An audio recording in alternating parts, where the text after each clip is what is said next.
Sige, tayo po muna tayo, tapos basahin natin yung verse.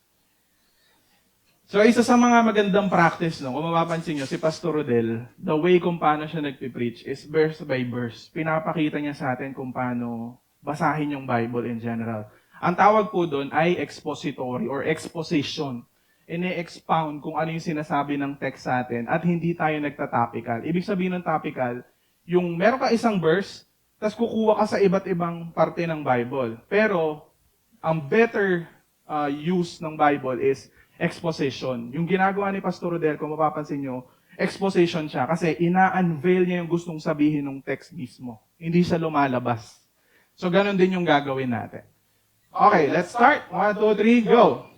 Simon Peter, a servant and apostle of Jesus Christ, to those through righteousness of our Lord and Savior, Jesus Christ, have received of faith. Grace and peace be yours in abundance through the knowledge of God and of Jesus Christ our Lord.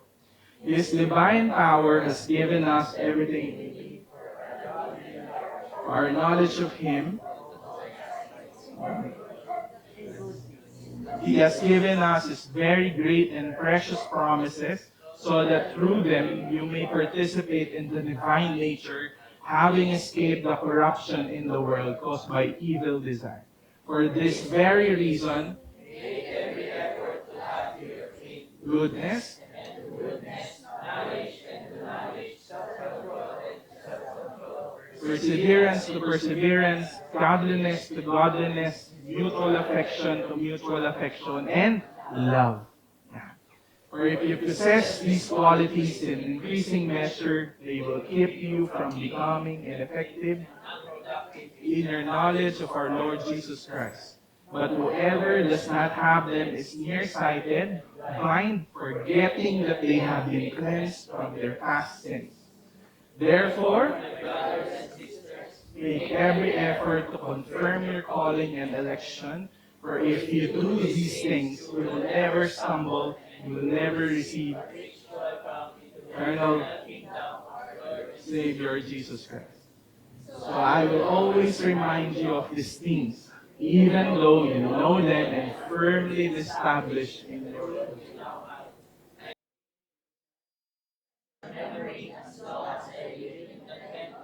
Study, kasi mamamatay na siya. Made clear to me, and I will make every effort so that after my departure, you will always be able to remember these things. Let's pray. Lord, maraming pong salamat, Panginoon, for this morning na binigay mo sa amin so that we can talk about your word, Lord. Continue to speak in every one of us.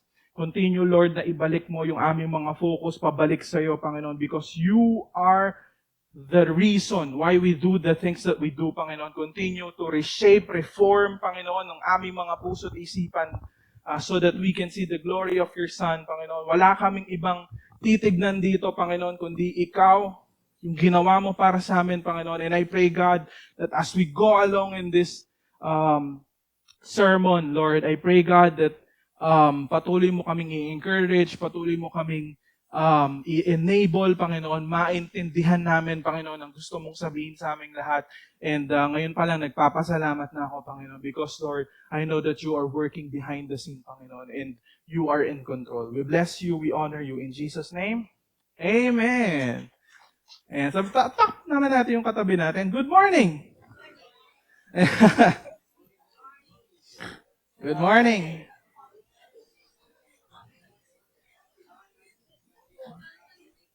Good morning lang, natawa. Okay, so, yan. Focus na po tayo. Yan. So, isa-isahin po natin. So, sa verse 1 to 2, sabi niyan, Simon Peter, a servant and apostle of Jesus Christ, to those who through righteousness of our God and Savior Jesus Christ have received a faith as precious as ours, grace and peace be yours in abundance through the knowledge of God and of Jesus Christ, our Lord. Things to ponder. So, laging ganon. Pag binasa nyo yung mga verses sa Bible, binasa nyo 2 or 3 verses, titignan nyo, ano ba yung mga bagay dito na pwede kong i-ponder or i-check, i-observe. Okay, number 1, Simon Peter. Pansinin nyo, kung paano sinimulan ni Peter yung letter niya. Sinabi niya muna yung pangalan niyang Simon, bago yung Peter. Alam niyo kung bakit? Ang dating niyang pangalan, Simon. Yung Peter, sino nagtawag sa kanya? Si Lord. So, parang ipinapakita niya na ako yung dating Simon na tinawag na ni Peter. Na tinawag na Peter na. Diba? Yung word kasi na Simon, ang ibig sabihin nun, whisper. Yung word na Simon, or yung word na Peter, ang ibig sabihin nun, rock. From whisper, naging rock. And then, yung isa pa is a servant and apostle. Ito, pansinin nyo. Ang word, Ayan. Ang word na servant, ibig sabihin, doulos. Kaya nga yung church, ang pangalan nila, doulos for Christ. Servants of Christ ang ibig sabihin nun. Ang sinasabi ng servant is one who give himself to another's will. Devoted to another, the disregard of one's own interest. So, ibig sabihin, if you are a servant of God, dinidisregard mo yung interest mo at inuuna mo kung ano yung kagustuhan ng master mo. Nakita nyo yun? Pag binasa nyo siya, parang, servant. Pero walang effect sa'yo. Pero if you go kung ano yung ibig sabihin nun, that's where the effects comes in. Kasi, ganun pala yun. Dinidisregard mo yung interest mo para dun sa interest ng master mo. And then, yung sumunod na word na ginamit niya, yung apostle. Servant and apostle. Yung apostle, ang ibig sabihin, kasi di ba parang tayo pag apostle, parang, taas. Di ba parang ganun, position agad yun nakikita natin. But in the Bible, ang ibig sabihin lang doon, messenger. One sent with orders. So, ibig sabihin, dinala siya doon, pero merong order, kaya siya pinadala doon. Hindi siya pumunta doon on his own authority. Ang authority niya galing doon sa nagpadala sa kanya. Eto mapapansin nyo, anong una niyang sinabing salita? Servant muna siya. Bago siya, apostle. Which tells us, ganun din sa atin. We are first and foremost, we are first and foremost a son and a daughter before we became a servant. Kasi, yung pagkakasunod-sunod nun are important. And the reason why sinasabi ni Paul to, in the context na ipinapakilala niya yung sarili niya. Pero sa atin, in our own lives, pwede nating unahin na, I am God's daughter and son bago ko naging servant. Kasi, kunwari, lagi ka nakafocus sa pagiging servant mo, pero nakakalimutan mong anak ka. Malaking difference, di ba? So, yung order of things are important sa Bible. Same thing sa buhay natin. And I still remember nung nag-groupings kami nila Dave. Hindi ko pa rin makalimutan yung sinabi niya nakakalimutan mong anak ka. Sabi ko, oo nga, no? Kasi serve ka ng serve, nakalimutan mong anak ka. Okay, anyway. Yung word na faith, di ba kanina yung sa, those through the righteousness of our God and Savior have received a faith precious as ours. Ang ibig sabihin ng word na faith dyan is pistis. Ang ibig sabihin lang yan, guys, hindi sinasabi dyan, it doesn't talk about imputed righteousness in Jesus. Parang sinasabi lang dyan, because of the fairness and justice of God, nakareceive kayo ang lahat ng pananampalataya na nanggaling kay Jesus Christ. Tandaan nyo to, faith is not something na minamanufacture nyo. Yung faith na na-receive natin is not something na galing sa atin. Tandaan nyo to, kaya kayo naging Christian ngayon, it's because faith was given to you. Walang magiging Kristiyano or walang mga taong makakakilala sa Diyos unless faith was given to them. So tayong lahat dito, we are grateful because faith was given to us para maniwala sa Panginoon. Sinabi ng John 1:12, di ba? To those who receive Him and are called according to His name, He gave them the right to become children of God. not because of the will of the flesh nor will of man, but the will of God. Lahat ng mga anak ng Diyos, hindi sila naging anak ng Diyos dahil pinili nila si Lord. Pero hindi mali yun. Pinili natin ang Diyos dahil pinili niya tayo before the foundation of the world. Clear ba yun? Wag kayong magyayabang na Christian kayo or ganito. No, wala tayong kaya pagmayabang. The reason why naging follower tayo ni Jesus is because nag-implant siya ng faith sa puso natin the moment we hear the gospel. Di ba sinabi ng Bible? Faith comes from hearing and hearing the word about Jesus. So if you don't hear the word of Christ, ibig sabihin, baka hindi totoong pananampalataya yung meron ka. Okay? Ibig sabihin ng faith na yan is pistis. So, when you become a follower of Jesus, meron kang dalawang conviction. One is, God exists and is great and ruler, provider, bestower of eternal salvation through Christ. Ayun yung isa mong conviction. The other one is conviction or belief that Jesus is the Messiah through whom we obtain eternal salvation in the kingdom. So, naniniwala ka na may Diyos. Di ba? The difference between an atheist and Christians or believers is yung mga atheists, hindi sila naniniwala na may Diyos. They continuously reject the idea na mayroong Diyos. But us, follower ni Jesus, since nag-implant ng faith si God sa puso natin, ano nangyari? We have now two convictions. Naniniwala tayo na God exists, and at the same time, we only have one Savior. Si Jesus yun. And sa Kanya lang pwedeng makuha yung salvation. Ngayon, kung babalikan niyo yung grace and peace be yours in abundance to the knowledge of God and Jesus Christ, our Lord. Lagi niyo nababasa yan sa New Testament epistles, yung grace saka peace. Gusto ko yung sinabi ni Martin Luther. Sabi ni Martin Luther, there will be no rest for our weary bones unless we cling to the word of grace. Anong sinasabi niya? Hindi magkakaroon ng peace unless you understand the grace of God. What do we mean by grace? Sa Greek word, ang ibig sabihin niyan, charis. Charis. Ang ibig sabihin ng grace, the merciful kindness by God which God exerting His holy influence upon us, upon souls, turn them to Christ. Pansinin nyo, because of the grace of God, kaya ka pumunta or humarap sa Diyos. Kaya mo siya nakita, kaya mo siya nakilala. Kung wala yung grasya ng Diyos, hindi tayo magta-turn patungo kay Kristo.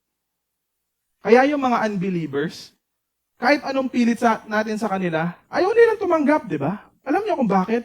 It's because nire-reject nila yung grasya ng Diyos. Pero tayo, na mga tumanggap ng grasya ng Diyos, we are able to see yung light na nanggagaling kay Kristo. Eto pa. This grace, na sinasabi dyan is, keeps, strengthen, increase in Christian faith, knowledge, affection, kindness to them in exercise of the Christian virtue. Ibig sabihin, yung grace na word dyan, it is something that carries us along the way in our Christian walk. Yung grasya ng Diyos, yung mismo nagsusustain, nag-i-strengthen, nagbibigay sa'yo ng faith, nagbibigay sa'yo ng knowledge, ng affection. That's where alam mo yun, parang karay-karay ka. Yung word na grace yan is like that. And the word peace, medyo mahirap yan, ay erin. Irene ang pagkakabigkas. Yung word na peace, ang ibig sabihin, the tranquil state of a soul assured of its salvation. Ito yung mahalagang maintindihan nyo. When the grace of God comes in and save us, ang susunod na effect nun is peace. Bakit? Anong sinabi dyan? Assured of His salvation through Jesus Christ. Hindi tayo maa-assure ng good works natin when it comes to our salvation. The only person or the only work that can assure us of our salvation is yung grasya ng Diyos. Kaya nga sinabi ng Bible, for it is by grace you have been saved through faith. Ito ngayon, this is crucial.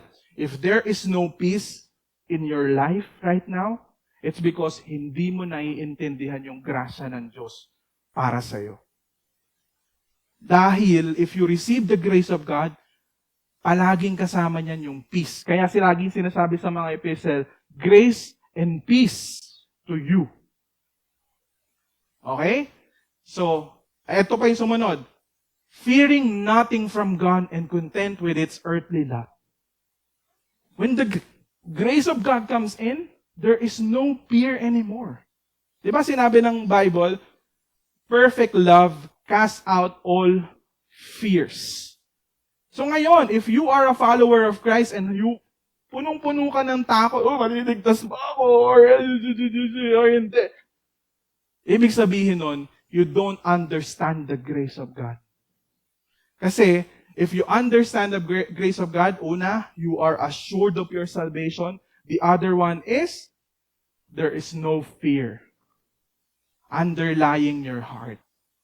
So, ibig sabihin, kung walang peace, may fear, tapos meron ding hindi ka assure sa salvation mo, ibig sabihin lang, hindi mo naiintindihan yung grasya ng Diyos. Ayan. Inulit ko. Di ba? Punta tayo sa verse 3 and 4. Yan. Sabi dyan, His divine power. O, huwag na natin basahin kasi nabasa na natin kanina. Things to ponder. Okay. His divine power has given us everything we need for a godly life. Yung word na godly life or godliness, sinasabi dyan, Eusebia. Munti ka na maging Eusebio. Anyway, Eusebia po ang tawag dyan sa Greek word. Ang ibig sabihin nun pertains to reverence, respect, piety towards God, godliness, and holiness. Yung divine power, ito pansinin nyo divine power has given us everything we need for a godly life. Bilangin nyo yung mga times na sinabi nyo sa kapwa Kristiyano nyo or sa mga tao sa paligid nyo na ay, hindi na magbabago yan. Ganyan na yan. Alam nyo yan, di ba? Meron kayong mga moments na wala nang pag-asa yan. Ganyan na yan. Wala, paulit-ulit na eh. Kristiyano na yan, pero paulit-ulit na. Pero, sinasabi lang ng word or verse na to na, no, change is possible. Possible siya dahil when we receive the grace of God, He has given us everything we need for a godly life. Ano yung divine power na yun? Ano yung divine power na sinasabi? That's the Holy Spirit implanted to each and every one of us. Sino dito ang follower ni Jesus? The Holy Spirit is within you. The divine power. Can you imagine? Sometimes hindi natin hindi natin masyadong napapersonalize, pero the Holy Spirit is already dwelling inside of you. Pag uwi nyo ng bahay, isipin nyo, the Holy Spirit is dwelling in you. Pero, we walk, nakakatamad mag-church. Ayoko na magbasa na ba. You're forgetting that the Holy Spirit is dwelling inside of you. And that, binigay niya na lahat ng kailangan mo to live a godly life. Ayun yung sinabi niya. Number 2, through the knowledge of Him who called us by His own glory and goodness. Lagi niyong tatandaan yung through the knowledge. Maraming beses niyang sinabi sa verses na yan, yung through our knowledge. Mamaya i-explain ko kung bakit. To the knowledge of Him who called us by His own glory and goodness. Tandaan niyo yung word na knowledge, ang ibig sabihin. Epignosis. Yan. It precise and correct knowledge about who God is manifested in the Scripture. Ito, tandaan nyo guys. Pag tumitingin kayo ng, kunwari, binasa nyo yung Bible, may katabi kayo Merriam-Webster. Hindi ko sinasabi na totally wrong. But, yung ibig sabihin kasi ng mga word na yon in the Greek language, sometimes hindi nakukuha ng Merriam-Webster. So, dapat pupunta kayo doon sa Strong's Concordance. So, may mga ginagamit tayo. Yun yung ginagamit ni tatay. Pag pinindot mo yun, lalabas yung meaning ng word. Kaya minsan, it's dangerous to use Merriam-Webster if you want to get the meaning of a specific word sa Bible. Kasi nga, hindi niya na ipapakita yung tunay na meaning. Precise and correct knowledge about who God is manifested in the Scripture. Ito yung isa kong gusto ko makita niya. Who called us by His own glory and goodness. Ito tanong. Tinawag lang tayo. Sinabi, Onia, come to me. Noong time na tinawag ka ng Diyos, lumapit ka sa Kanya. Pansinin niyo sa New Testament, ganun din, di ba? Yung mga fisherman, come, follow me. Bigla silang follow, di ba? Hindi nila kayang i-reject yun. Kasi once na tinawag ka na ng Diyos, wala ka nang magagawa. Bakit daw? By His own glory and goodness. Tayong lahat dito, tinawag tayo ng Diyos because of His glory and goodness. Para makita mo yung glory niya at makita mo rin yung goodness niya. Ayun yung reason niya. Ayan. And the next one is participate. Ayan. Ito yung He has given us His very great precious promise so that through them, you may participate in the divine nature. Yan. Pag binasa nyo yan, parang ang unang impression sa inyo is, ay, Diyos na rin ako. Kasi may ibang may mga kulto na naglalabasan na, ito sinabi ng Bible, tignan mo, Diyos na rin daw tayo kasi nasa akin na yung, parang kang naging one being, parang yung being ng Diyos nasa being mo na rin. But it's not. Parang sinasabi lang niya, He's giving us His very great and precious promise so that through them, you may participate in the divine nature. Sa ibang, ibig sabihin ng participate, partner, associate, comrade, companion, brought into fellowship. Naalala niyo yung sinabi ni Pastor Redel dati? We are in Christ. Because of that, the divine nature of God was implanted to us. Yung word na divine or yung word na participate, ang ibig sabihin, koinonos. Hindi yan yung pagkain, yung kainan sa Arcobia. Yung word na divine, ang ibig sabihin nun, theos. Theos. And yung word na power is dunamis. Hindi yan dynamis, dunamis. Dunamis, yan. Ang ibig sabihin lang yan, believers are not absorbed into deity. Ayun yung ibig sabihin. Believers are not absorbed into deity and nor do they become divine. Hindi yan yung ibig sabihin yan. Ang ibig sabihin is rather, they have received the Holy Spirit and are sons of God and they are being conformed into the likeness of Christ, the image of God in them being renewed and through righteousness. Gets nyo ba? Ibig sabihin, hindi tayo na-absorb as deity. Oh, Diyos na rin ako. Hindi. Ang sinasabi lang niya, they receive the Holy Spirit and you become sons and daughters of God. Sabi mo sa katabi mo, you are a son and a daughter of God. Yan. Yours are nonos. Next tayo. Eto na. Dito ako magdedwell, guys. Okay? Yung pinoin ko kanina, dito tayo magdedwell. Okay. So, for this very reason, make every effort. O, laging sinasabi ni Pastor Rodel, meron tayong kailangan gawin. To add to your faith, goodness, to goodness, knowledge, and to knowledge, self-control, perseverance, godliness, mutual affection, and to mutual affection, love. Napansin niyo yung love? Nag-iisa siya dun. O, mamaya. Parang yan? But the fruit of the Holy Spirit is love. Pansinin niyo, but the fruit, walang S. Love. Ibig sabihin, yung love, yung mga susunod na mga characteristics na sinabi ni Paul doon ay galing lang doon sa pag-ibig. Kaya fruit, intentional yon. Bakit? Sa mga grammarists dyan, mali yun. Diba? But the fruit of the Spirit is love. Dapat, but the fruits of the Spirit is patience, kindness, love, gentleness. Pero, ginamit ng Bible, but the fruit of the Spirit is love. Isa lang. Pero, sumasanga siya sa iba't ibang characteristics.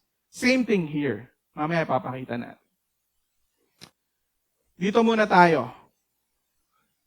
For if you possess these qualities in increasing measure, ito yung, wag yung i-miss out yung word na yon. Kasi sometimes when we read the Bible, pero hindi natin, nagpupunta ka agad tayo dun sa ito pala yung kailangan kong gawin. Self-control, kailangan pala mas maging ganito ako. Hindi po. Dapat lagi yung i-check yung mga important na words.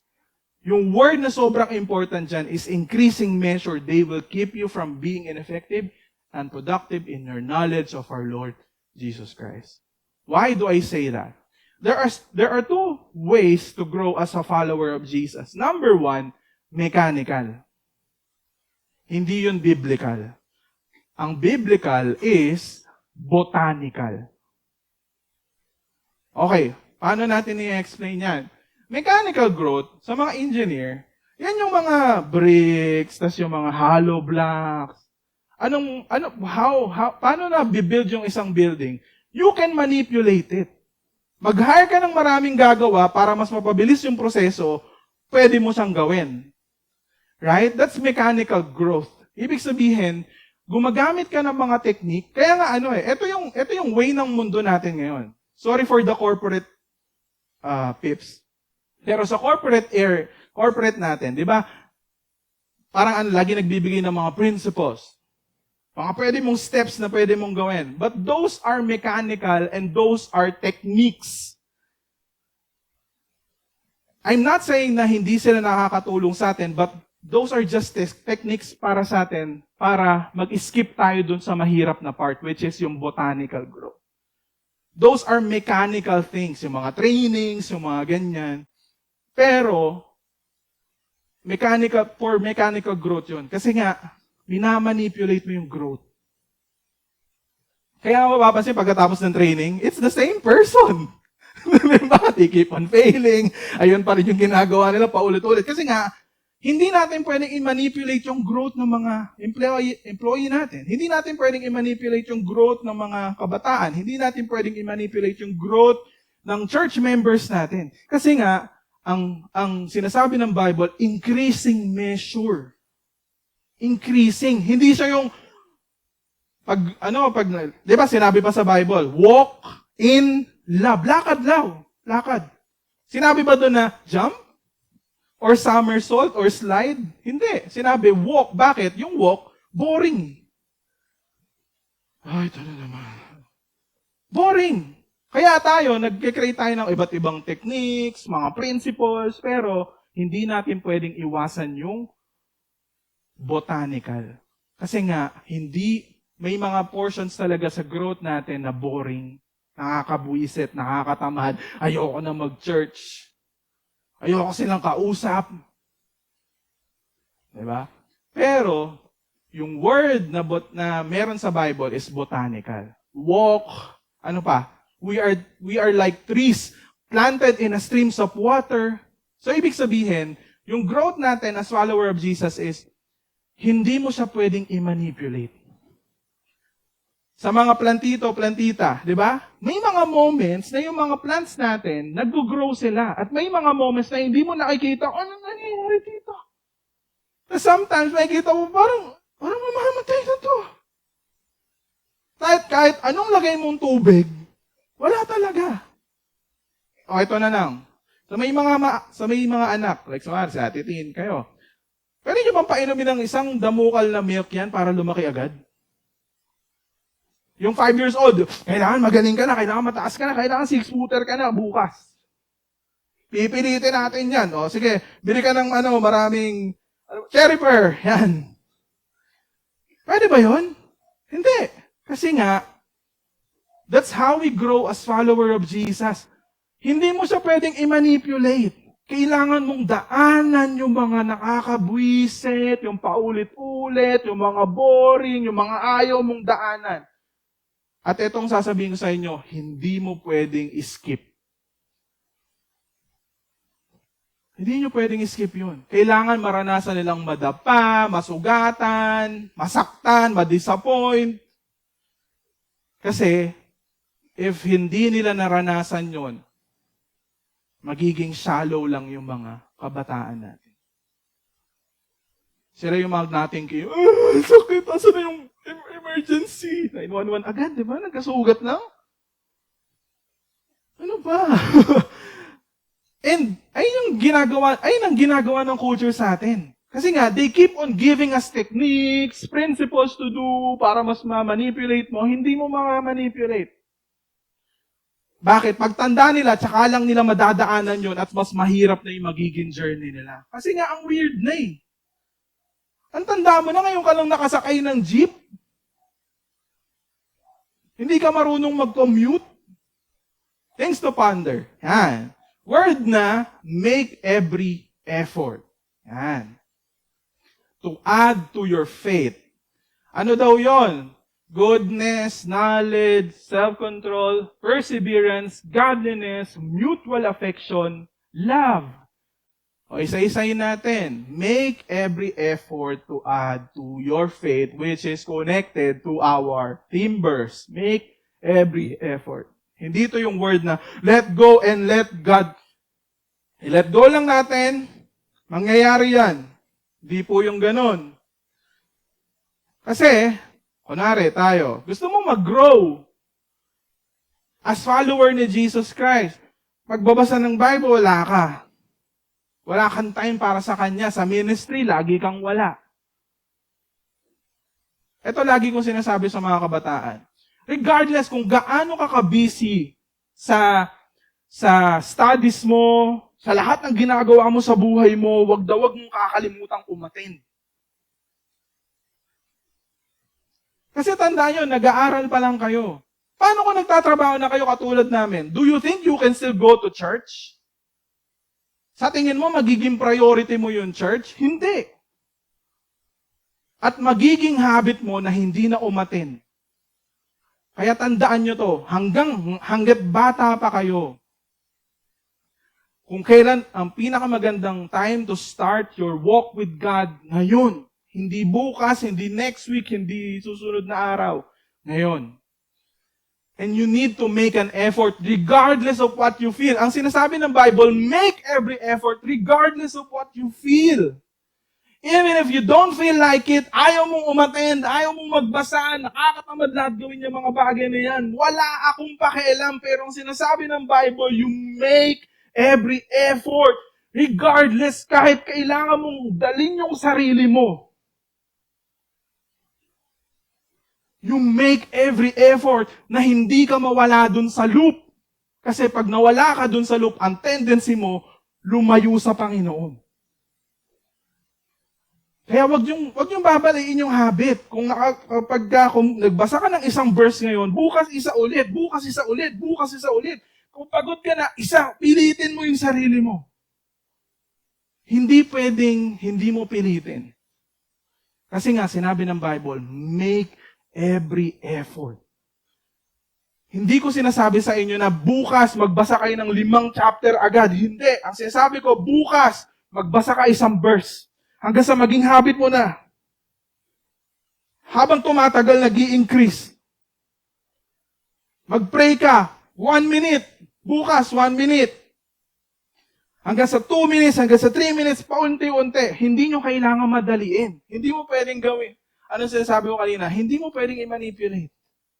Kung hindi ka nagbabasa ng 5 chapters a day, tapos magbabasa ka, hindi mo masusustain. Unti-untiin nyo. Mag-ano kayo ng habit? Verse, basa kayo ng libro, makinig kayo ng about sa Christ ng preaching, mag-listen kayo ng music. Gawin nyo yung mga habit na yun. Hindi ko sinasabi magbasa ka lang ng Bible. Makinig ka ng music about God. Mag-pray ka. Yun yung mga simple steps. Right? Continuously, nag-a-add ka doon sa faith. Okay, make every effort. Huwag niyong kakalimutan niya. Okay, number 1, sinabi ng Bible, goodness. Ang Greek word, arete. Arete? Joke lang. Pangit. Virtuous course of thought, feeling, action, moral excellence. O, ito yan. Ginagawa mo yung mabuti regardless of what you feel. Ganun na lang. Yung goodness na sinasabi ng Bible dyan. Moral excellence. Regardless of what you feel, regardless kung ano yung ginawa nila sa'yo, regardless kung ano yung pinagsabi nila sa'yo, gagawin mo pa rin kung ano yung mabuti para sa kanila. Goodness, knowledge, general intelligence, understanding, gnosis. Kanina napansin nyo, yung word na ginamit kanina sa taas, epignosis. Pero this time, gnosis na siya. Yung word na knowledge na epignosis, it talks about your knowledge about God. Yung gnosis, ang ibig sabihin, general intelligence. So, ibig sabihin, tayong lahat, dapat continuously natututo tayo. About God, about people, about ourselves, about sa mga trabaho natin. Kasi nga, as normal human being, kailangan natin matutunan yung mga bagay na araw-araw natin ginagawa. So nakita nyo kung gaano ka-practical yung Bible? Kasi nga, He is also encouraging us to increase our knowledge ng mga bagay na ginagawa natin every single day. Sino dito nagbabasa? Nako po, patay na. Bagsak na lahat doon sa knowledge. Sino dito nakikinig ng music? O music na lang. O yan. Nakikinig ng sermon? Patay. Ayan, ito mga taas. Ayun yung nag-edit. Wala ka magagawa, pre. Trabaho mo. But, alam mo yun, continuously dapat natututo tayo. At ito tatandaan nyo, sinabi ni Spider-Man, knowledge is power. Kung wala kang knowledge, anong meron sa'yo? Wala kang power. So, kailangan matuto tayo. Kunwari, si Kuya Clib, kung tumigil yan matuto sa paggawa at sa mga bagong lumalabas ngayon, sa tingin mo kaya niyang gawin yung mga susunod? Hindi. Same thing with us. Yung culture natin is growing. Yung mga nangyayari sa paligid natin is continuously nag-grow yan. Kung hindi ka natututo, ibig sabihin, hindi ka makakasabay. Kailangan mo matutunan kung ano yung mga bagay na meron sa mundo natin ngayon. Deeper knowledge of Christian religion, lawful and unlawful things, moral wisdom, part of it. Self-control. Ang word na ginamit dyan is egrateia. Egrateia. The virtue of one who masters his desire and passion, especially his sensual appetite. Self-control. Ito yung sino nagmamaster sa'yo? Yung desire mo ba? O ikaw? Ang problema ng kabataan ngayon, kung ano nararamdaman nila, ayun ang gagawin nila. Pag di nararamdam, di nila gagawin. Ang problema, hanggang sa pagtanda, ganun pa rin. Tapos, ano nangyayari? Kakatamad mag-aaral. Kaya lagi ko sinasabi sa mga bata, kahit ayaw yung pumunta ng church, pumunta ka. Show up. First step yun para labanan yung sarili mo. Tandaan nyo, ang unang kalaban nyo, hindi demonyo. Ang unang kalaban nyo, sarili mo. That's your first, yung passion, yung desire mo, especially for the boys, yung sexual appetite natin. Bakit? Ang dami sa internet eh. Kaya sa pumunta, TikTok, Facebook, lahat meron. Meron kang makikita. Ang hirap iwasan. Tanungin mo yung katabi mo, Seb, meron ka ba niyan? Ano nga yan? Kinakain ba yan? Perseverance, consistency, endurance, steadfastness, nasusustain mo. Di ba naglabas si Pastor Rodel? Ito, sabay-sabay tayo guys, malabasahin natin yung Bible. Asa na kaming lahat ngayon? Bagsak-bagsak na, yung iba, sugatan na. Yung iba, nababasa pa rin. Kailangan lang yan. Natatamad na. Tapos kakausapin yung sarili, justify, hindi, pagod ako ngayon, kailangan ko matulog. Mga ganun na di ba? Tama na muna, hindi ko alam kung nakakatulong pa ba ito sa akin, pag mo sa lampay. May mga ganun ng self-justification Pero sinabi ng Bible, persevere, endure, kahit hindi mo gusto. Pero, ang hirap. Diba? Pertains to reverence and godliness, respect, piety towards God, godliness and holiness. Mutual affection, brotherly love, cherishing each other as brethren or best friends. Can you imagine your church colleague best friend mo.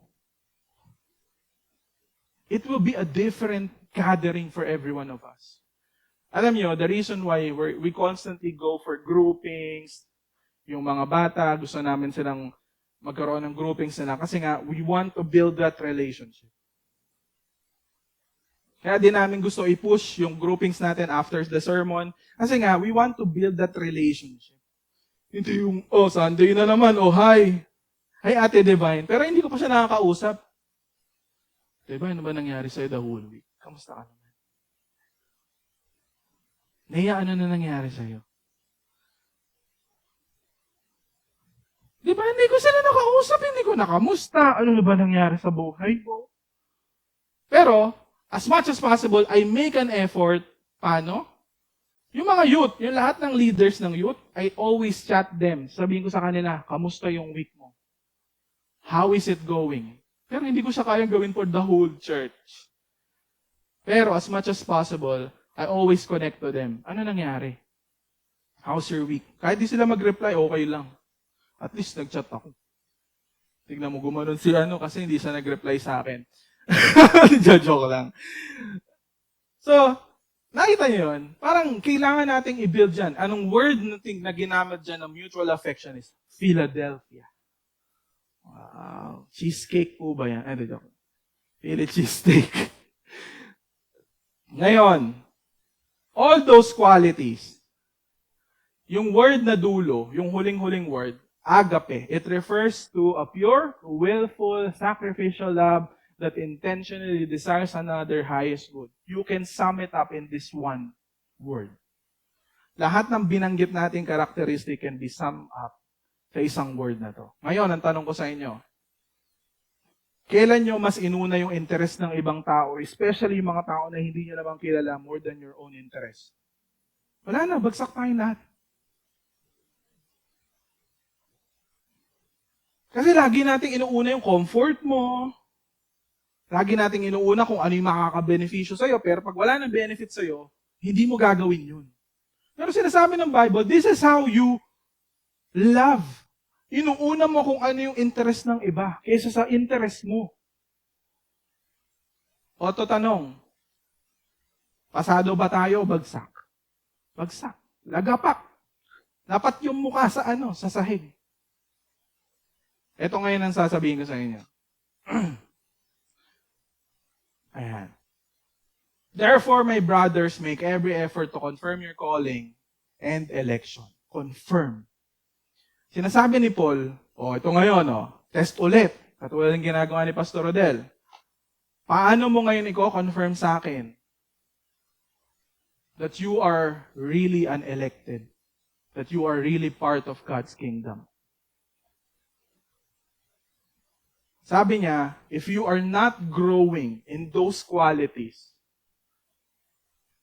mag-isip-isip ka.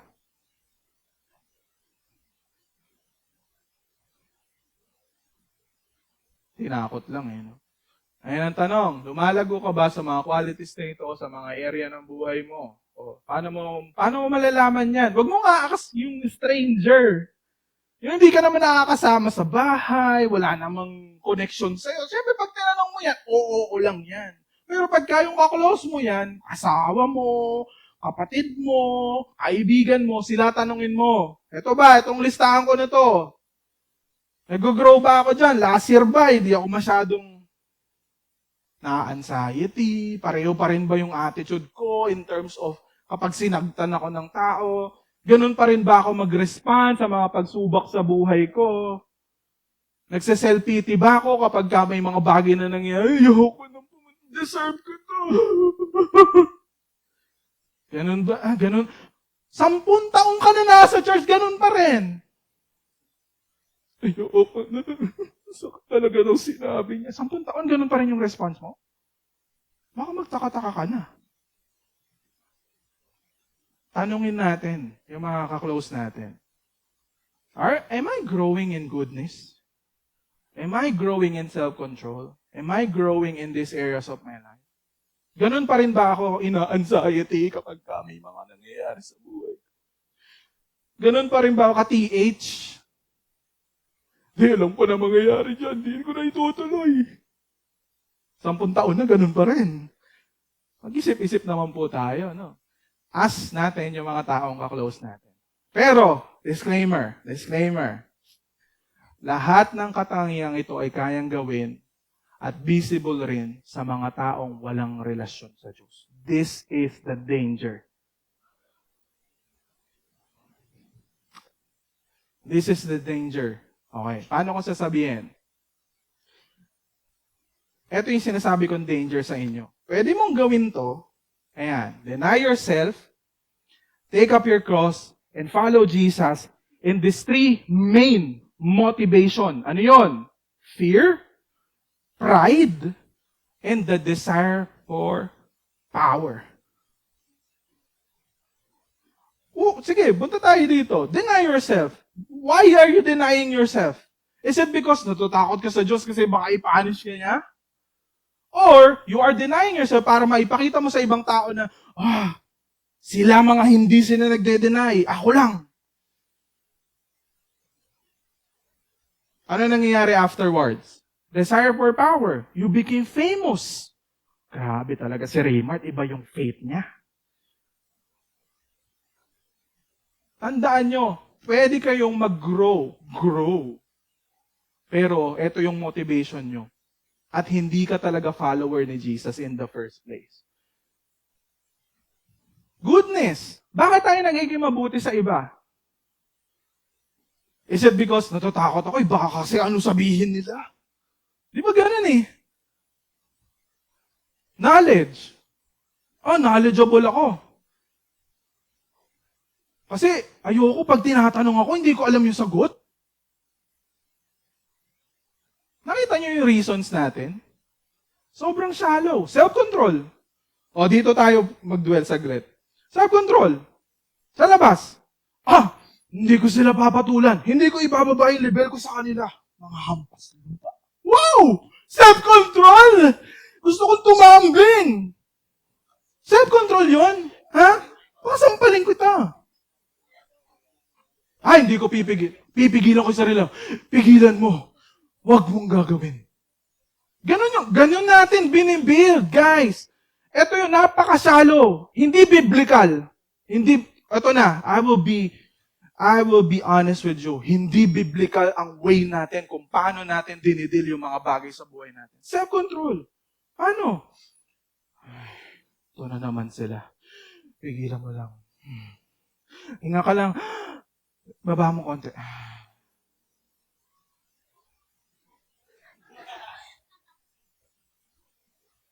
Ganon talaga natin dinidil. Perseverance, persevere ako. Kahit di ko gusto. Kahit ayoko ng mga kasama ko doon, tuloy lang tayo. Kasi ayoko makita nila na si Raymart, ang tama, pastor? Pastor? Siya ba yung wala sa Bible study? Kaya naman. Boys, girls, ayun yung reason natin, napapansin nyo ba? Godliness. Sa lahat ng sasabihin ni Pastor Del, susundin ko lahat yun. Bakit? Kasi natatakot ako, baka malaman niya. Hindi ko nagbabasa ng Bible. Para mapakita ko rin dun sa mga kasabayan namin na ako ang masipag. Mga tamad. Boy! 10 taon mo gawin yon. Mutual affection. Yung mga tao sa church, mamahalin ko. Bakit? Kasi pag minahal ko saya eh. Give me food. Saya. Iba yung feeling eh. Pansinin mo yun? Dahil sa feeling, kaya mo ginagawa yun. Saya kasi. Alam mo, pag minahal siya, binabalik din sa akin. Pag hindi binalik, buwisit talaga yun. Ang dami kong binigay sa kanya, tapos ganito. Nagtimpi ako. Alam mo yun? Tapos afterwards, ito lang ibibigay nila sa akin. Love. Inuuna mo yung interest. Sa mga bata na lang. Pagkainan. Kanina napupunta yung pinakamalaking manok. Di ba? Kukuha ng kanin. Siyempre, Inisipat niya na asa na yung pinakamalaking manok dyan. Anong inuuna may interest mo eh? Ako muna bago lahat sila. Ako yung napagod, ako yung preacher, ako yung nagano eh. Kailangan ako muna kakain. Ganun ba yun? Inuuna may interest mo more than... Pero sinasabi na, love yun, love. Wow, love. Asa ng love dun? Ano? Bagsak tayong lahat. Same thing with this. Denying yourself, take up your cross and following Jesus. Tandaan nyo yan. Pwedeng maging main motivators mo is yung fear, pride, and desire for power. At ito ang pinakarampan sa Christianity or sa mga tao sa loob ng church. Laging dala-dala sila ng takot. Kung hindi takot, guilt. Paano yung guilt? Attend ako kasi nagkasala ako yung week na to. Kailangan mabayaran ko kahit konti lang. Kailangan, yung 2 linggo kung di pag-attend, attend ako ng sunod. Or tatayo ako sa harapan. Binabayaran mo. Gini-guilt trip mo si Lord. Lord, okay na tayo ha. Nakadalawang atinda ako. Sabay-sabay. Wala akong maaga ako dumating. Ayun pa. May pa-sideline ka pang gano'n. Aga ako dumating, Lord. 7:30 pa lang. Sarado pa yung pintuan. Nandito na ako. Ang bangis mo. Saan yun? Nasa guilt yun. Tsaka sa fear. Ngayon, ang tanong ko, mag-self-examine kayo. Bakit nyo ginagawa yung mga bagay na ginagawa mo? So, ginagawa nyo for the Lord. Is it because of fear? Is it because of pride? Is it because of the desire for power and fame? If nag-fall dyan, mag-isip-isip kayo. Because that is a counterfeit reason. Punta tayo ngayon sa spiritual discipline. Yan. Ano yung makikita nating mga spiritual discipline doon sa verses? Number 1, daily time with God is studying His Word and learning about Him. Ayan. Sabi doon sa verse, His divine power has granted at all things through the knowledge of Him. Knowledge. Paano ma-acquire yung knowledge na yun? You need to have a daily time with God. You need to read your Bibles. For the kids. Ano lagi sinasabi? Sino nagbabasa? Huwag na kayo magtaas ng kamay. Nagbabasa po kami pag Saturday. Yung nakikita po namin yung verse niyo eh. Tatayo pa po kami niyan. Tapos babasahin na, sabay-sabay pa kami. Di ba ang ganda? Galing nyo. Saturday. Isa sa mga bagay na tandaan nyo to guys, kailangan we have this specific time para kausapin natin si Lord at mag-commune sa Kanya. Kailangan mo magbigay ng time, ng slot. Ito tanong ko sa inyo. Sa mga kakilala nyo, pare tayo sa church, si Mami Divine. Hindi kayo masyado nagkakakilala, ay nagkakausap. Kilala ko ba siya? Hindi. Ay Lord, di ko binabasa yung salita niya, kilala ko ba siya? Sa tingin mo, hindi. Sabi lang ni Kuya Raymond, ganito daw si Lord. Paano kung mali-mali yung tinuturo namin? Patay na. We need to spend daily time with God. Ito na sabihin sa inyo, regardless of what you feel, regardless of your business, regardless of anything na ginagawa mo sa buhay mo, you do this or you die. Ayun lang yan. You do this or you die. You do this or say goodbye to your spiritual growth. Huwag mo nang asahan na mag-grow ka. Huwag mo nang asahan na darating yung moment sa buhay mo na mag-i-increase yung mga characteristics na sinabi ko kanina dahil hindi mangyayari yun. Just kiss spiritual growth goodbye. Diba sinabi dun sa I kiss dating goodbye. Number 2, sabi sa fellowship with believers. Galing to kay J.I. Packer, dun sa sermon ni Keller. Godliness with brotherly affection and brotherly affection with love.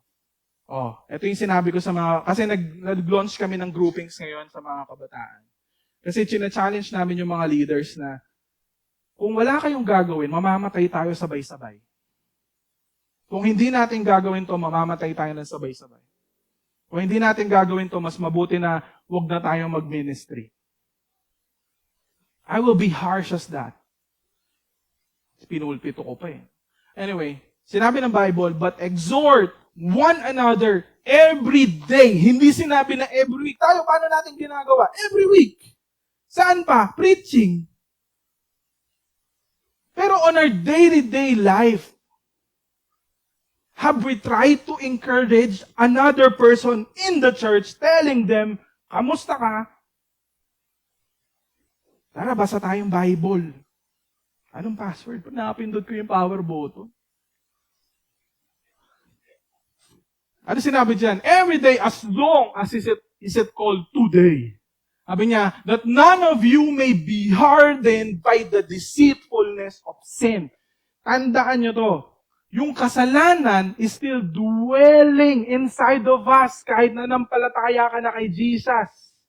At ang gagawin nun, kung hindi ka nakikipag-fellowship sa ibang believer, ay papatigasin yung puso mo at ididisib ka.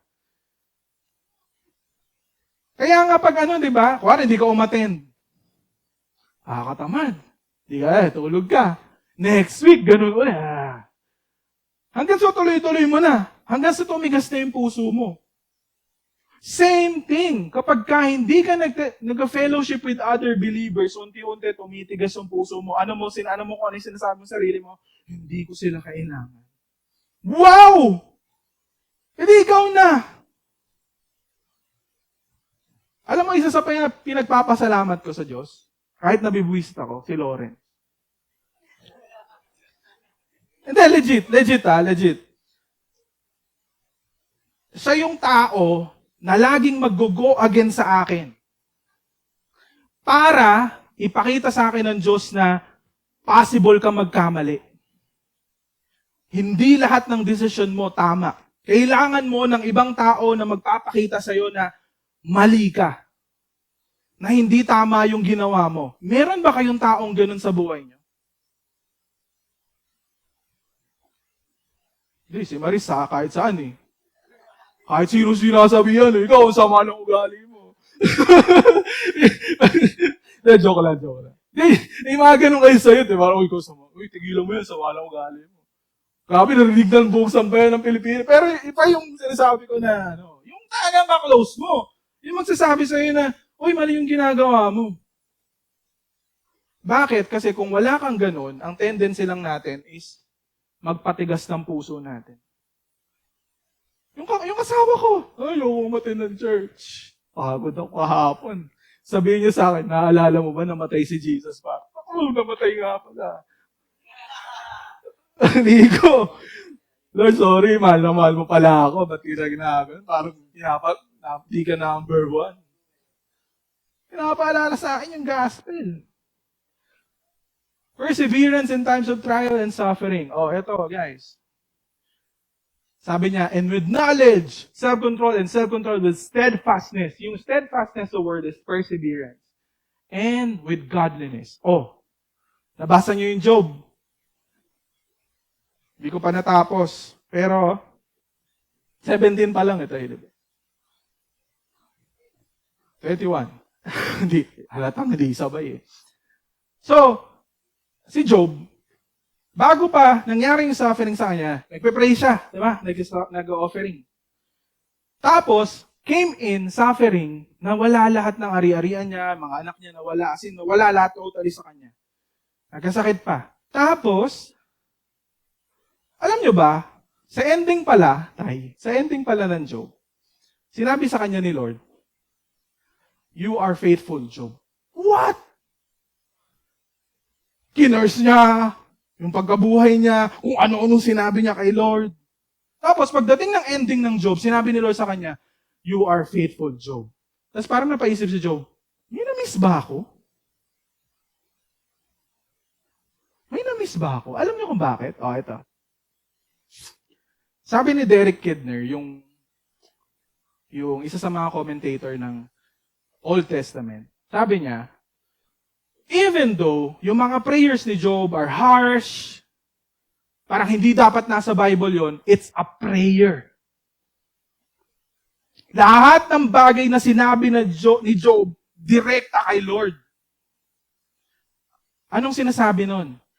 Bago siya nag-suffer, nagpe-pray siya. After niya, or presently nagsasuffer siya, nagpe-pray siya kay Lord. Hindi natigil yung habit na yun. Same thing with us. Anong problema sa atin? Pag nag-suffer tayo, anong gagawin natin? Ititigil natin yung habit. Hindi ka na magbabasa ng Bible, hindi ka na a-attend ng church, hindi ka na magpe-pray. Ititigil mo, isa-isa, yung mga bagay. Pero, ang sinasabi ng Diyos, when you suffer, kung ano yung dati mong ginagawa, gawin mo pa rin. Huwag mong imimiss. Same thing with us. Kasi ang tendency natin, pag nag-suffer tayo, anong sinasabi natin? Nagsiself-pity tayo. Kasi ako'y nagkamali dun eh. Bakit ko ba kasi ginawa yun? Nagsiself-pity ka. Hindi ko deserve pumunta ng church. Nagsiself-pity ka. Dahil sinasabi mo, hindi ko deserve pumunta ng church. Hindi na ako mag-church. Hindi na ako magbabasa ng Bible. Lalayo muna ako kay Lord. Ayoko muna kausap yung mga kasama ko sa loob ng church. Tapos, ano mangyayari sa'yo? Sasabihin mo pa, hanapin ko muna yung sarili ko. Sino nahanap mo? Face to face kayo ni Satan. At ang matindi pa doon, hinanap mo yung sarili mo. Pagkahanap mo ang sarili mo, sabi ng sarili mo sa'yo, mali ka ng hinanap. Patay. In times of trials and suffering, gawin nyo pa rin kung ano yung dati nyong ginagawa. Huwag na huwag nyong ititigil. Tumutugtog ka sa ministry, ituloy mo. Kahit ano nangyari sa'yo. Nagpipreach ka sa harapan, tuloy. Bakit? Kasi pag tinigil mo yon, for sure, magiging downward spiral yun hanggang sa bumagsak ka na. Kainin ka na ng kumunoy. Practice of love. Godliness with brotherly affection and brotherly affection with love. Sinasabi ko sa mga kabataan, alam nyo, yung pagpunta dun sa likuran at paglalagay ng kanin at paglalagay ng ulam sa mga plato ng mga kakain is your way of showing love to people. Hindi mo kailangang extravagant. Kunwari, dito lang sa church, may nakita kayong basura. Wala, hindi natin ano yun. The moment na in-ignore mo yun, you're not showing love. Sabi ko sa mga bata, eto pa, alam mo paano ako mag-show ng love? Yung sa CR, yung may tubig doon. Alam nyo ba, nag-assign kami ng tao para all of the time, may tubig. Can you imagine? Those are simple things. Pero, every time na ginagawa natin yon, unti, we learn to love. Pag may papasok, buksan mo ng pinto. Pag walang maupuan, upo ka rito. Ikaw ka dyan sa gitna. Hindi kailangan extravagant. Practice. Naunahin yung kapakatan ng ibang tao more than your own happiness. More than your own kapanganan. Okay. Dito tayo ngayon magkakatalo. Ang tagasunod ni Kristo or tagasunod ni Jesus always see and do everything sa buhay nila based on who God is and what He has done for them.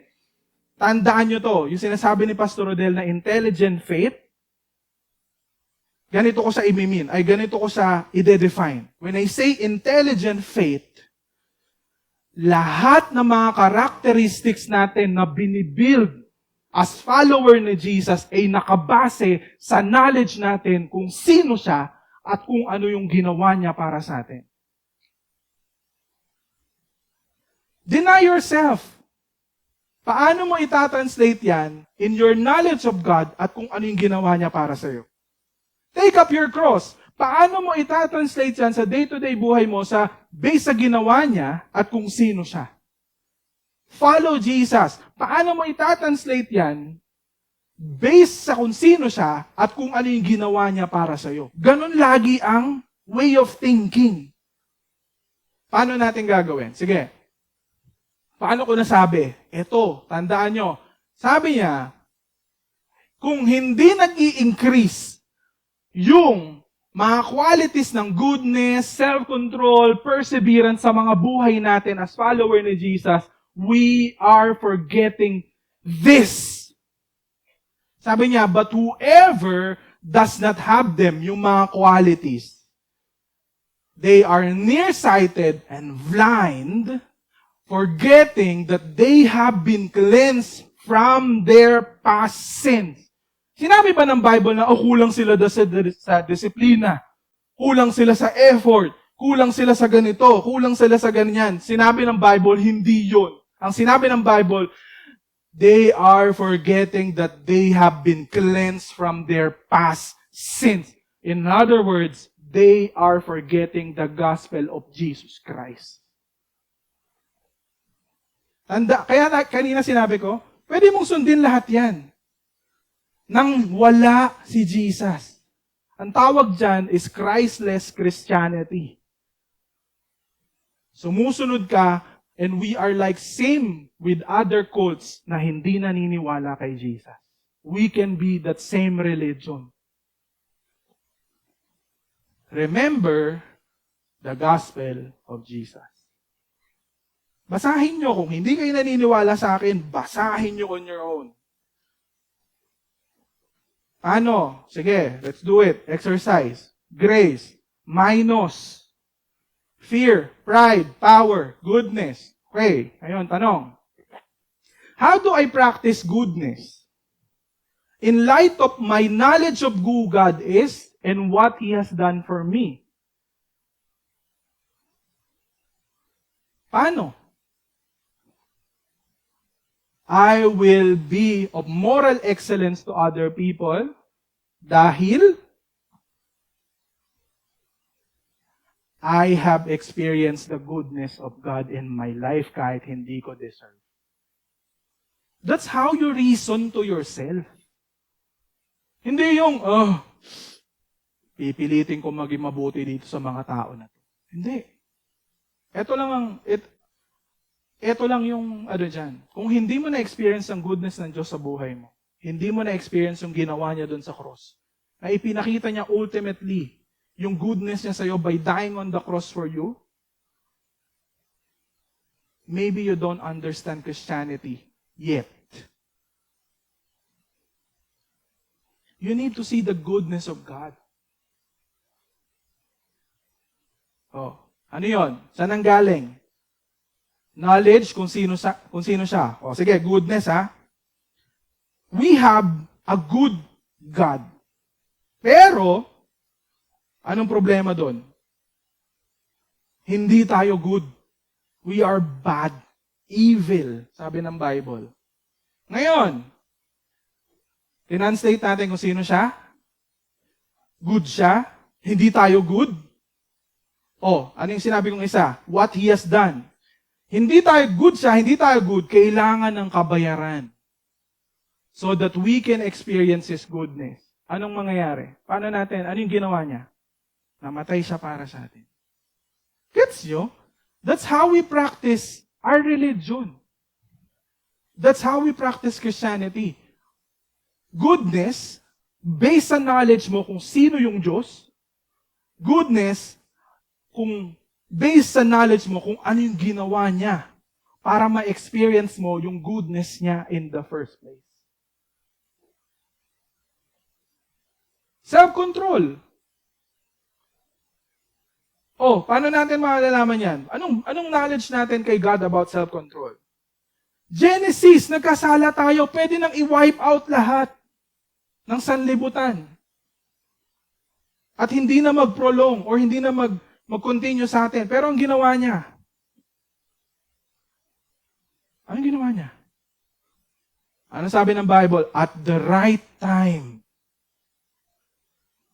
Diba kaya nga sinasabi ng Bible, He is slow to anger and abounding in love. Nakita niyo yung self-control ng Diyos?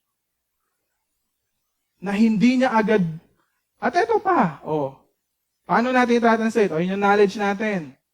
Self-control. Paano natin itatranslate? Yung patience, yung slow to anger ng Diyos natin, na hindi agad-agad ibinigay yung galit niya para sa atin. At eto pa, dahil sa kasalanan natin, kailangan nating, saluhin yung galit niya. Hindi pwedeng hindi. Kaya nga sinabi kanina nung kanta ni Mea, hindi niya binahiran yung katuwiran niya, yung justice niya. Hindi niya pwedeng sabihin na, isasantabi ko muna yung justice ko para maipakita ko yung pag-ibig ko. Hindi ganun. Ang ginawa ng Diyos, para mag-kiss yung justice saka yung pag-ibig niya, may namatay in the middle.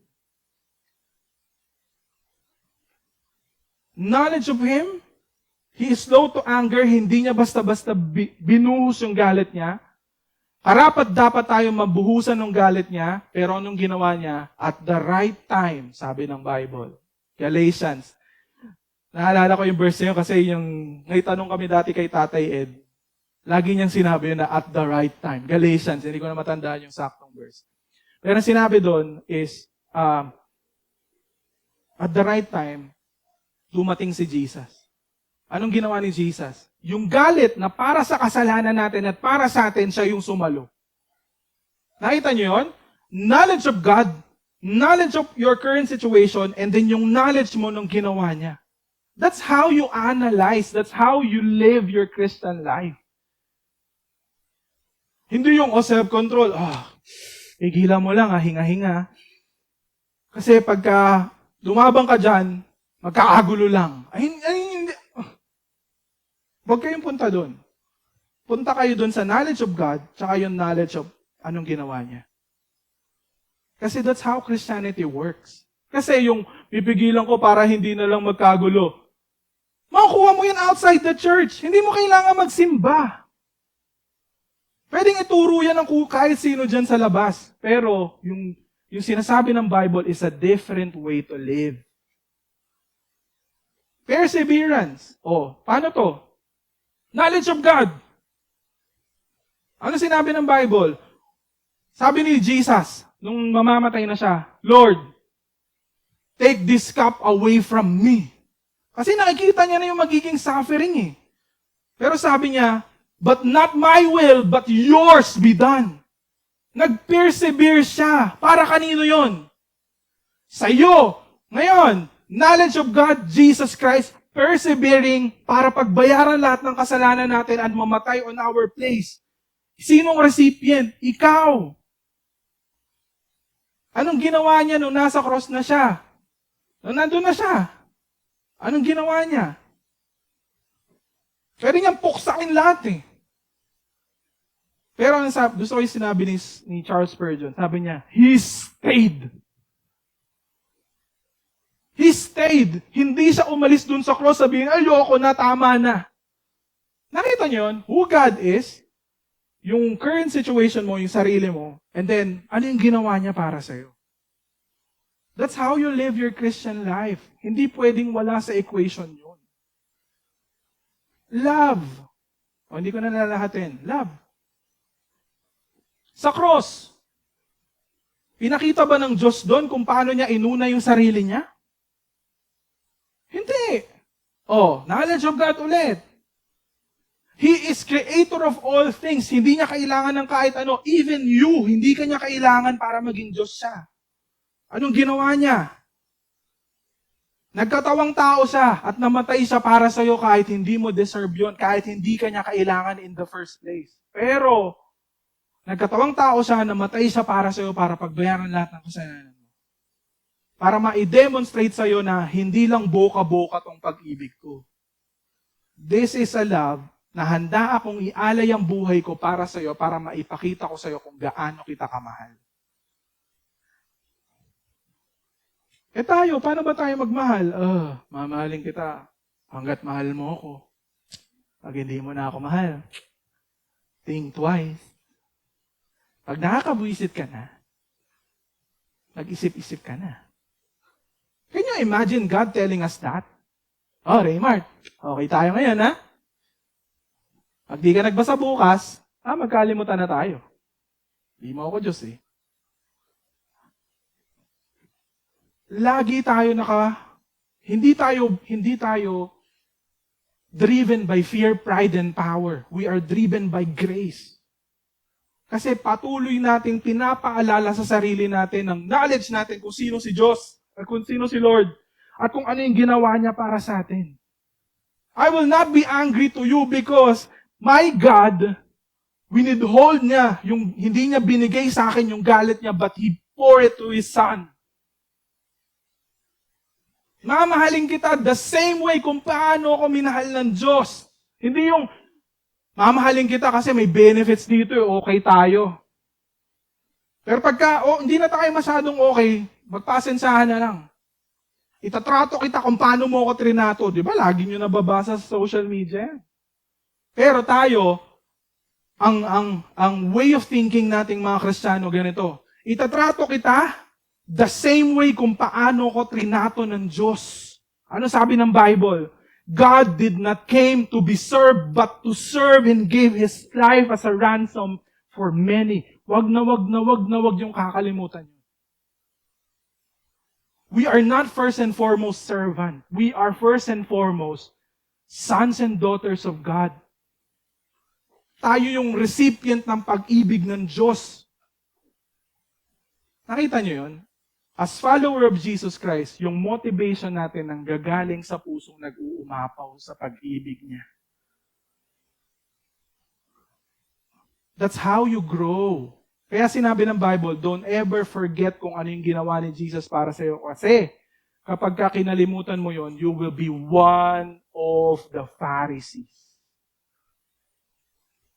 Magiging religious person ka lang. At yung religion mo, hindi buhay sa puso mo. Hindi siya functioning sa bawat araw ng buhay mo. Bakit? Meron kang ibang ginagamit eh. Guilty ako. Pero may mga moments sa buhay ko na, kami sa amin dalawa ni AJ, pag hindi okay, hindi ko maramdaman na mahal mo ako. I don't tell myself na, dapat maramdaman niya rin to. Mabawi, di ba? Hindi. Ang pinapaalala ko sa sarili ko, Lord, mamahalin ko tong tao na to the same way kung paano mo ako minahal. Kung nag-persevere ka, I will persevere para sa akin. Kung nag-persevere ka para sa akin, I will persevere for her. Dahil mahal ko siya. Sige, tatapusin ko na. Sabi ng Bible, so I will always remind you of this. I will always remind you. Hindi sa titigil. Though you know them and are firmly established in the truth you now have. Eto, guys, this is the first time na makikita nyo na merong kinommend si Peter na church. Ano sabi niya? I know that you are firmly established in this truth. Alam ko na, marami na kayong alam nyo na to. Pero sabi ni Peter, but I will keep on reminding you.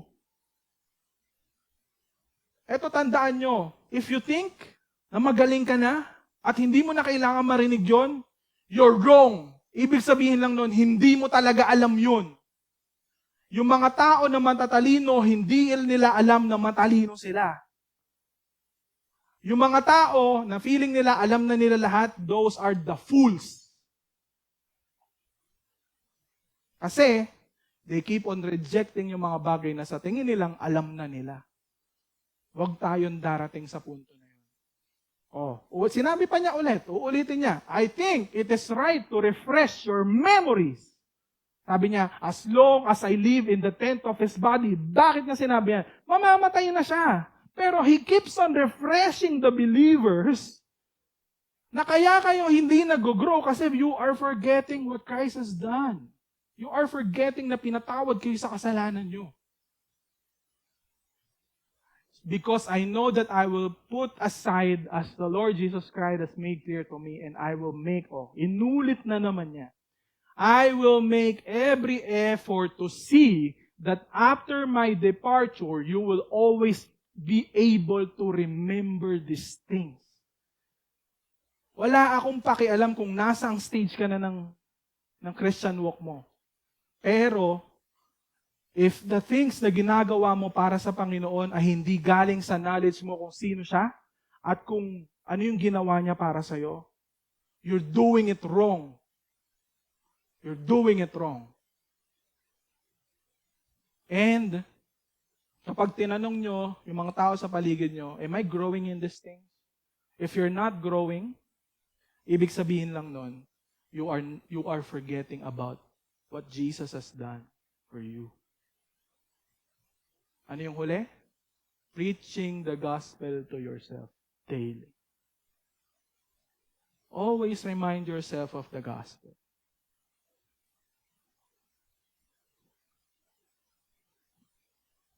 Lord, at this very moment, pagising ko pa lang sa umaga, hindi ako karapat dapat lumapit sa iyo dahil makasalanan ako. Pero, dahil sa anak mo, na ibinigay mo para sa aming lahat, I can come boldly to the throne of grace at lumapit sa presensya mo nang hindi ako namamatay dahil namatay si Jesus para sa akin. Someone died on my place. At ipinakita niya sa akin yung pag-ibig niya through the death of His Son. That's our daily reminder. Do you want to grow as follower of Jesus? Continue to remind yourself of the gospel. There is no other way to grow. Alam niyo kung bakit ko sinasabi yon? Dahil kapag kailangan nyo na ng self-control, ang maaalala nyo yung gospel. Kapag kailangan nyo mag-persevere, ang maaalala nyo yung ginawa ni Jesus. Kapag kailangan nyo na ng goodness, ang maaalala nyo yung ginawa ni Jesus. Hindi yung mga sinabi sa inyo ng mundo. So that's the end. Lord, maraming pong salamat, Panginoon, for allowing us to gaze upon your beauty again. Ipaalala mo sa amin, Panginoon, yung kabutihan mo. Ipaalala mo sa amin, Panginoon, yung grasya mo. At ipaalala mo sa amin, Panginoon, that in Christ we are secured, Panginoon, that we no longer need to live in fear. We no longer need to live in pride. We no longer need to live in desire for power, Panginoon, because everything has been given to us when Jesus died on the cross, Panginoon, para sa amin lahat. Patuloy mong iparana sa amin, pag-initin ang aming mga puso sa pag-ibig sa iyo, at patuloy mo, Panginoon, na i-enable kami na i-practice yung mga bagay na napag-usapan namin kanina, Lord, so that in our walk with you, continuously, Lord, mag-grow kami in our knowledge of you, our knowledge of ourselves, and our knowledge of what you have done for us, Panginoon. Patuloy mo kaming palalimin, patuloy namin, Panginoon, na mas maging knowledgeable pa, Panginoon. We become students of your word, maging eager kaming matuto, maging eager kami, Panginoon, to be part of a group, maging eager kami, Panginoon, to fellowship with one another, and maging eager kami to spend time daily with you, Panginoon. Maraming pong salamat for everything that you have done. Continue to speak to us, Lord, as we leave this place. In Jesus' name we pray.